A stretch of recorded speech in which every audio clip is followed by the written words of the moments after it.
Hi everybody, Adrian Plus here. Yes, from Bridget. Hello. So here we are again, and Yeah. this is number 61, and I know that number because it's the code for Australia. Oh, And right. our good friend Christopher Rowney, who puts our Oh, stuff together and makes sure people hear these things, he's there in Australia, and we just send him our love yeah. because we're very Yeah. grateful to him. Yeah. So number 61, Yeah. Sounding the Shallows. Well, we are still calling it Sound in the Shallows. I mean, somebody emailed us this week, didn't they, to say that they're beginning to feel their feet are on the shore. And certainly we got back in church last week, and it was lovely, wasn't it, to just be with people.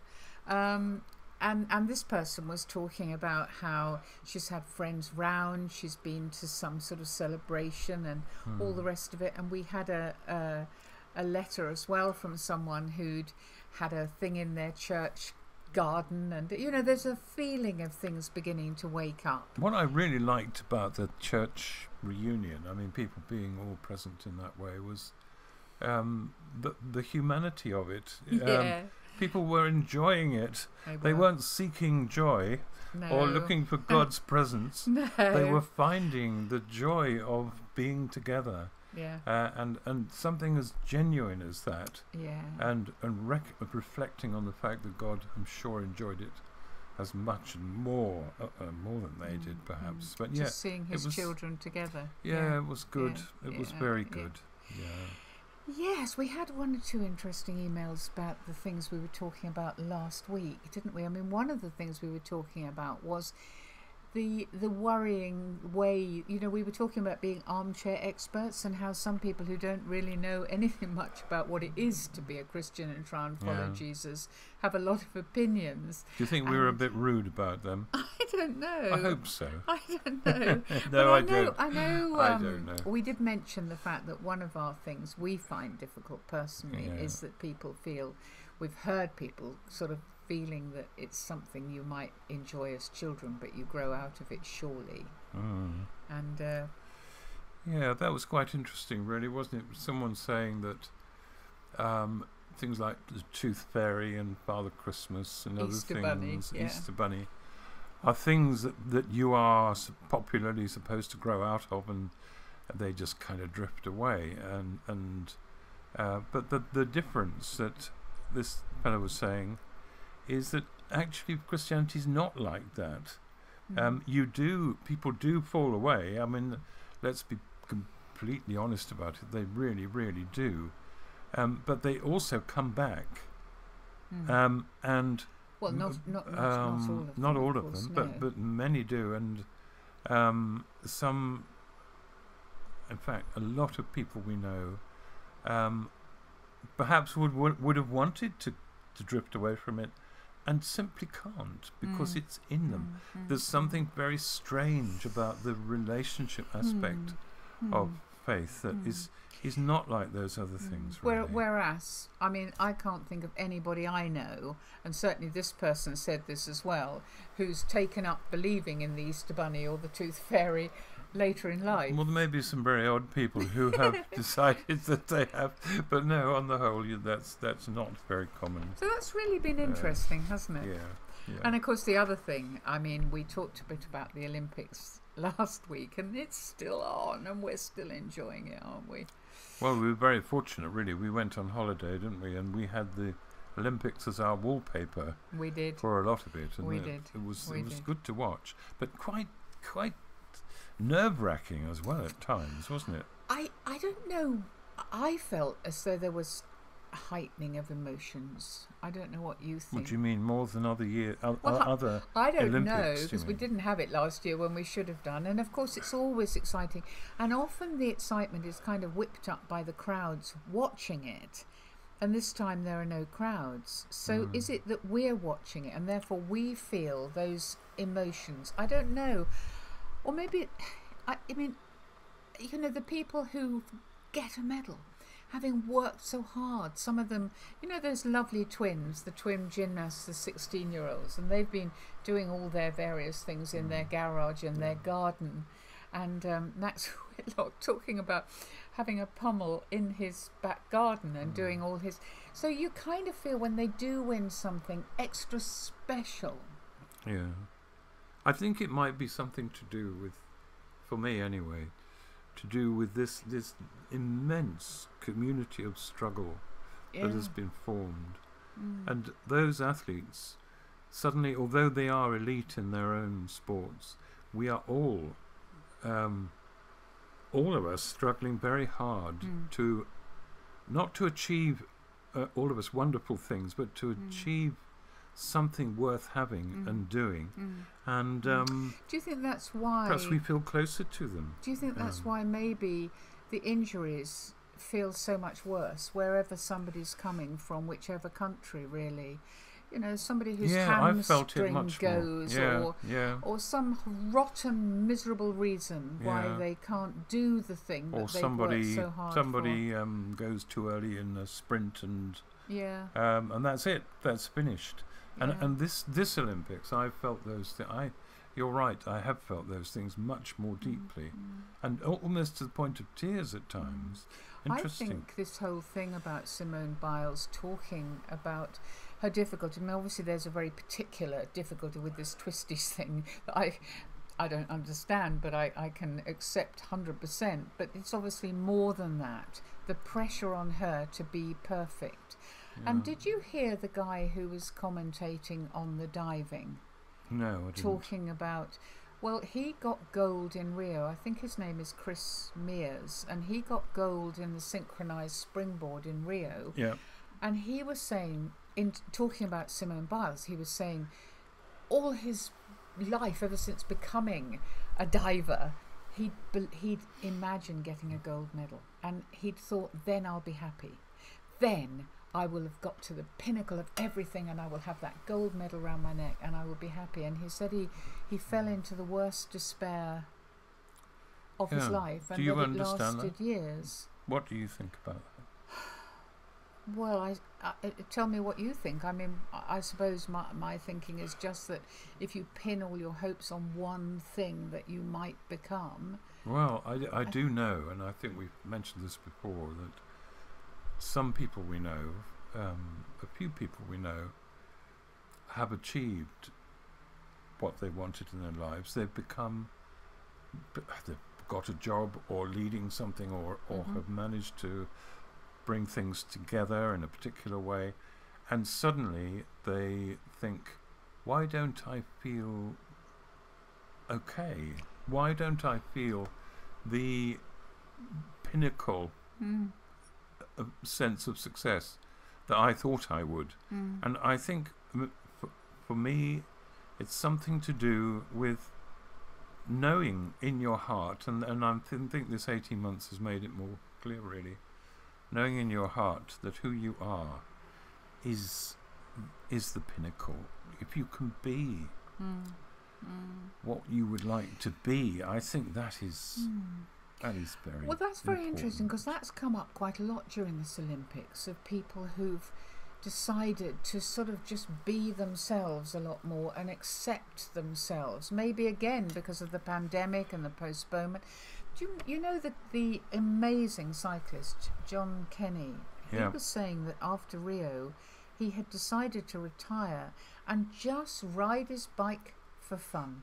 Just ride it around and just enjoy Which is what bikes are for, isn't it? Well, it reminded me. I mean, I know you didn't get a gold in cycling at the Olympics. No, I certainly But you did run a secure unit very, very well for a long true. time. Well, I ran it. I don't know if I ran it well. But you had to stop. You just had to stop, didn't you?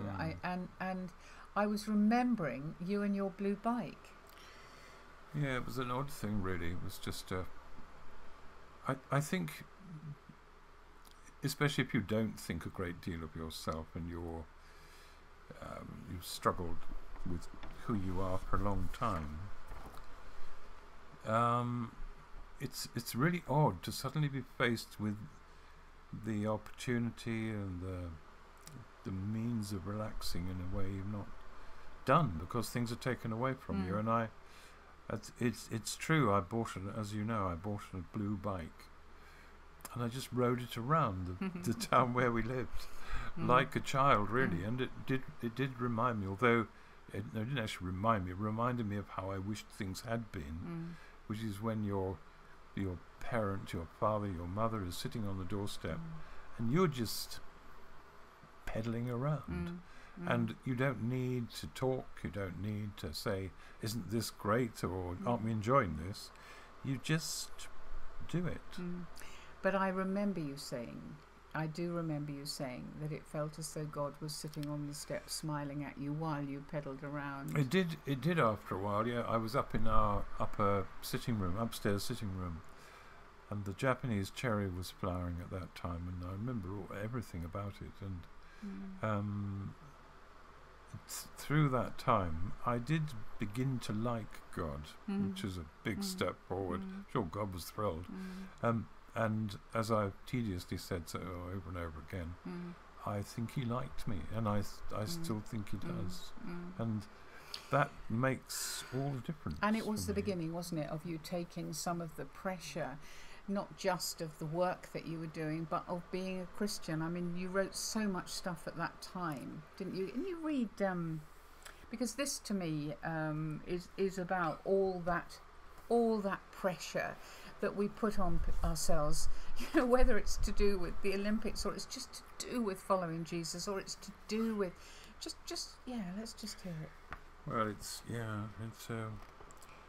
we go through so many Christian gymnastics Absolutely. to try to achieve a medal. Yes. We do our floor exercises and our pommel and our high parallel I think we bars do. No, I really and all think the rest. we do. And we hope God will give us a good mark at the end of it. In the end, knowing it's all right just to tell the truth is quite a shock.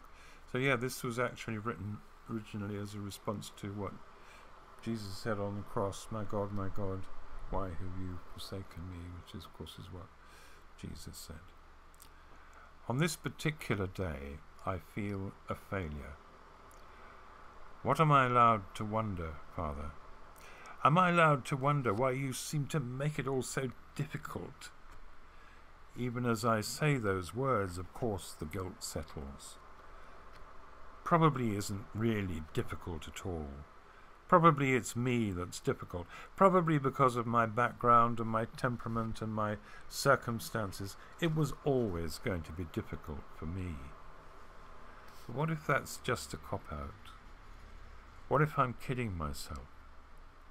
What if, deep inside, I know my own deliberate doing and not doing has always made it difficult?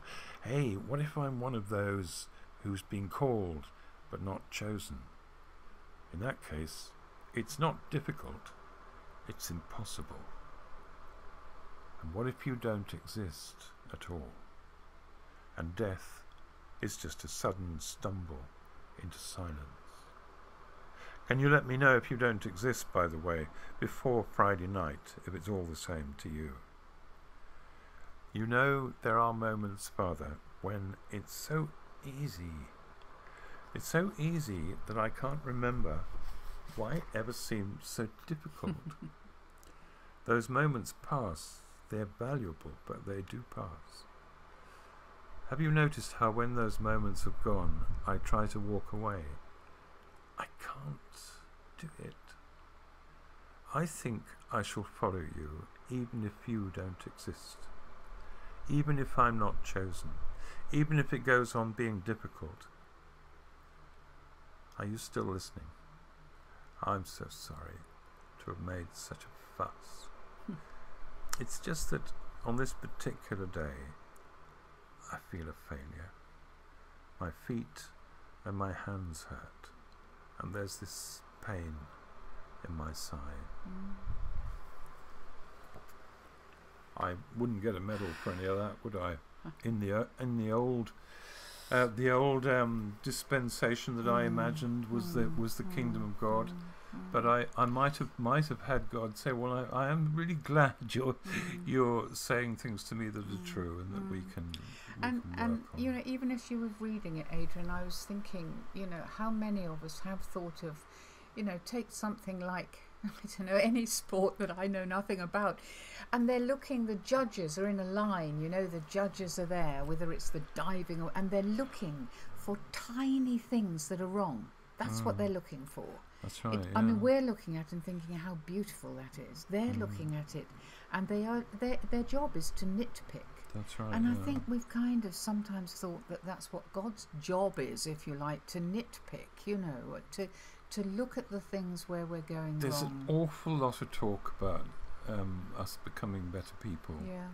And obviously there's a place for that, but there's much more of a place for riding your bike around. I think so. You know, we had a visit this week, didn't we, from somebody we've known for a long, long time, who has always, she was our babysitter years and years ago, we've known her for years, and she has always tried to be good, tried to do it, and she was really poorly, wasn't she, during the pandemic? Yeah, and she was saying very, to us, very ill, almost anxiously, guiltily, she said, finally the pressure was off me. Because I was ill, I didn't have to go to church, I didn't have to go to anything. And she said, but the trouble is that now I don't really want to pick it all up again. And I was going back in my mind to this cyclist who said I had to wait until it burned in me again, and I really wanted to do it.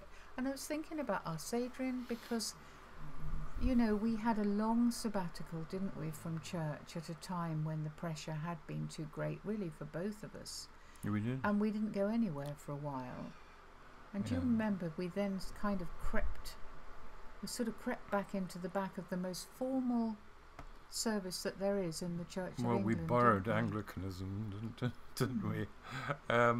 The great thing about the Anglican churches, and the Baptist church will say, we know where we stand.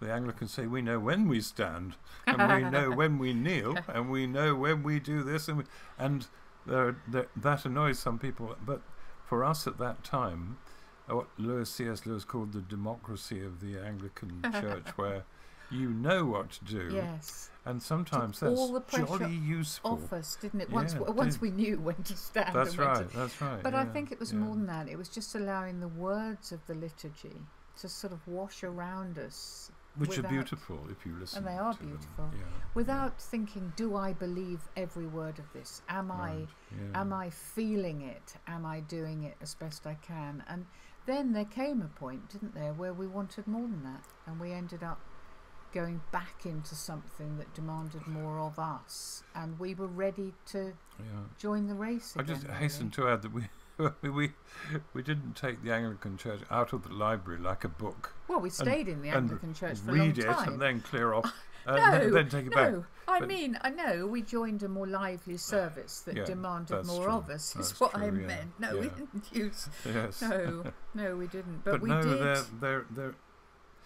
The interesting thing about that is that was also the time when I was riding my bike around. Yes, it was. So you certainly need a pattern. You need something that you can lean back on, and say, I feel safe here, and I know more or less what to do next, but now I'm going to go and have a ride on my bike.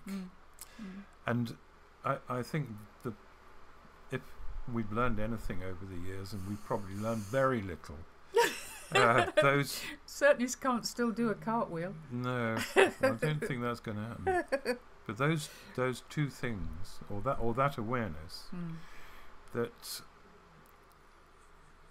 we parrot John 3:16 again and again. God so loved the world, He gave His only beloved Son. And we forget, and we've said this before, that He is the pursuer. He is the one chasing. He is the one who loved us, loved you and I so much that He did something we can't even begin to understand. And if we haven't got that, that understanding, I'm not sure what we have got. Because we've known a lot of people, and I've been one of them, who gets the technical stuff absolutely right, but beginning to believe that you're loved is a wonderful. I was just coming into my mind, Adrian, was when our eldest son was really little and he was in a swimming pool and suddenly his muscles worked out how to swim. Do you remember? And he said, I'm swimming. He actually said women. Women, I'm women. And our pride in him and his joy in us watching was so total. And I think maybe one of our jobs, if we're not in a place where we're feeling totally in despair, is to sort of represent God sitting on the step and smiling at people, even when they're just riding their bikes around or taking a sabbatical. You know, take the pressure off and wait with a lot of love for that spark to come alive again. I do try to do that, and I know you do. Sometimes they do annoy me so much that's the only trouble. Well, are we stopping on that point? No, I don't want to, but I just want to be realistic. I mean, I agree with you absolutely. I think... I remember years ago, David Watson, who was a great speaker and writer, and we said did a bit of work with him before he died. We said to him, "What if you could preach one more sermon, and you only had one sentence? What would it be after all those years of amazing speaking?" And he said, "Oh, that's very, very simple. I would simply tell them God loves them. That would be my sermon. Sitting on the step, watching them relax, feeling safe with him. That's what it means." I think we're running out of time, really. I just wanted to very quickly share one other email just to finish us off, really, or finish it off. You know, this idea of not knowing what you're missing if you haven't decided to be part of this thing. And she says, when I was a small child living in this house, the house she lives in now, we had no hot running water, no indoor loo, no fridge, no washing machine, no central heating, although they did have a car and a television. And she said the idea of going back to life in the house without those things is almost unimaginable. But of course my parents hadn't experienced the convenience of having these things, so didn't miss them. So what I'm saying is non-Christians simply do not know what they're missing, whereas for us who've known Christ, life without him would be almost impossible. And I think that is that little bit. Our friend who was sitting there said, I've still got something, but I'm not sure where to go with it, but I've still got something, and it's what is left. It was in her heart, not in her head. That's okay for now. It is. Anyway, we'll see you next week. Bye-bye. Bye-bye.